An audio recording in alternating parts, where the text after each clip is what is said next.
रक्षा मंत्री नहीं, पहले गृह मंत्री। आजम खान की परिक्रमा करते थके सपा नेता तो हार कर दिया गृह मंत्री बनाने का ऑफर। आजम की नाराजगी कहीं ले न डूबे इसलिए शिवपाल फेंक रहे पासा। 1789 दिन जेल में गुजारने वाला सजायाफ्ता नेता बनेगा यूपी की पुलिस का बॉस। जेल में 45 मिनट की सीक्रेट मीटिंग के बाद चाचा का ऐलान। योगी आदित्यनाथ को दी सीधी चुनौती।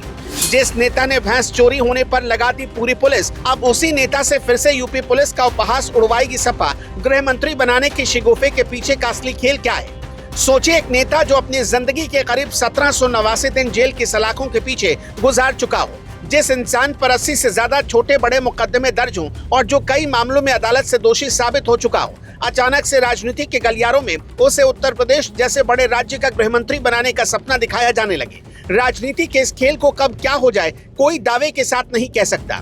आज हम आपको समाजवादी पार्टी के एक ऐसे ही सियासी दाव के बारे में बताएंगे जिसे सुनकर आपका दिमाग पूरी तरह से चकरा जाएगा। 12 अगस्त 2026 की तारीख याद कर लीजिए, जब शिवपाल यादव सीधे रामपुर जिला जेल पहुंचते हैं और आजम खान से मुलाकात करते हैं।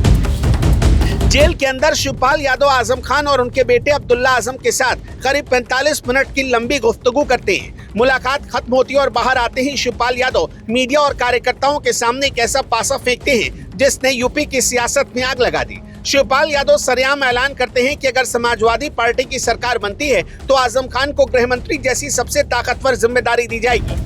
सिर्फ इतना ही नहीं, जेल में आजम खान को जमीन पर लिटाने और दवाइयों की कमी का मुद्दा भी उछाला गया। सबसे बड़ा सवाल यह है कि आखिर अचानक आजम खान की इतनी परिक्रमा क्यों होने लगी और पार्टी के बड़े नेता उनके आगे पीछे क्यों घूम रहे हैं।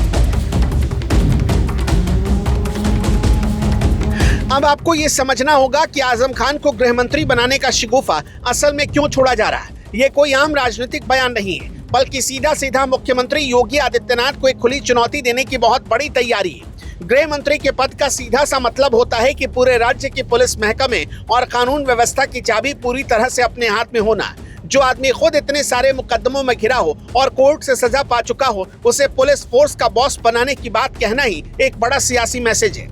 ये योगी आदित्यनाथ को चिढ़ाने और उनके काम करने के तरीके को सीधे चुनौती देने की एक सोची समझी रणनीति है। समाजवादी पार्टी ये दिखाना चाहती है कि वो अपने सबसे बड़े मुस्लिम चेहरे के साथ मजबूती से खड़ी है और उसे सत्ता के सबसे ऊंचे शिखर पर बिठा सकती है। लेकिन जरा गहराई से सोचिए, जिस गृह मंत्रालय का काम अपराधियों पर लगाम कसना और न्याय दिलाना होता है, उसका मुखिया एक सजायाफ्ता नेता कैसे बन सकता है? पुलिस महकमे के मनोबल पर इस फैसले का क्या असर पड़ेगा, ये आप खुद आसानी से समझ सकते हैं।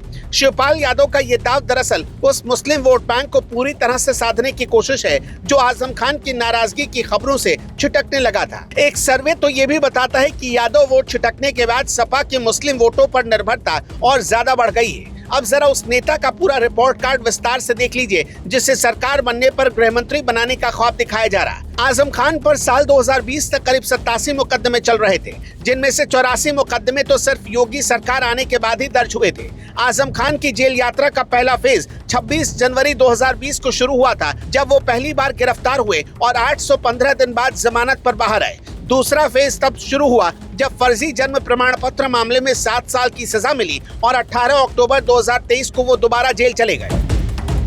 इस केस में अदालत ने 420, 467, 468 और 471 जैसी धाराओं में बाप बेटे को दोषी माना था। 23 सितंबर 2025 को आजम खान 706 दिन बाद सीतापुर जेल से रिहा हुए, लेकिन उनका बाहर रहने का सबसे लंबा गैप सिर्फ 2 महीने का ही रहा। तीसरा फेज 17 नवंबर 2025 से शुरू हुआ, जब 2 पैन कार्ड केस में उन्हें 10 साल की सजा मिली और 50,000 रुपए का जुर्माना लगा। अब 12 अगस्त 2026 तक वो लगातार 268 दिन जेल में बिता चुके हैं और कुल मिलाकर 4 साल 11 महीने जेल में काट चुके हैं। इसके अलावा डूंगरपुर में लोगों के घर तोड़वाने के मामले में 30 मई 2024 को कोर्ट ने 10 साल की सजा और करीब 14 लाख का जुर्माना ठोका था। 1 अगस्त 2026 को ईडी ने भी आजम खान पर दर्ज 84 मुकदमों की चार्जशीट तलब कर ली है, जिससे मुश्किल और बढ़ गई है। आजम खान जब मंत्री की कुर्सी पर बैठे थे तब उन्होंने सत्ता का किस तरह इस्तेमाल किया था कि इतिहास भी जानना आपके लिए बहुत जरूरी है। सुप्रीम कोर्ट के तत्कालीन सीजेआई डीवाई चंद्रचूड़ की बेंच ने बेहद सख्त टिप्पणी करते हुए कहा था कि आजम ने मंत्री रहते हुए अपने ही परिवार के ट्रस्ट को करीब 3.25 एकड़ जमीन का आवंटन करा दिया। नगर विकास मंत्री रहते हुए यूपी जल निगम भर्ती बोर्ड के चेयरमैन के तौर पर उन पर घोटाले के आरोप लगे, जिसमें 122 इंजीनियर बर्खास्त कर दिए गए। रामपुर के ऐतिहासिक मदरसे से बेशकीमती किताबें चुराने से लेकर 13 हेक्टेयर शत्रु संपत्ति हड़पने तक के गंभीर आरोप उन पर लगे। सत्ता की हनक का सबसे बड़ा सबूत 31 जनवरी 2014 का वो वाकया है जब उनकी 7 भैंसें चोरी हो गई थी और पूरी पुलिस फोर्स ने 24 घंटे में उन्हें ढूंढ निकाला था। अब इस पूरे राजनीतिक खेल का असली कंक्लूजन समझिए और सपा की कथनी और करनी का अंतर देखिए। जब आजम खान 23 महीने की जेल काटकर सीतापुर जेल से बाहर आए थे, तब अखिलेश यादव उन्हें रिसीव करने तक नहीं गए थे। अखिलेश यादव को इस बात का डर था कि एक सजायाफ्ता नेता के साथ तस्वीर आने से उनकी साफ सुथरी इमेज पूरी तरह से खराब हो जाएगी।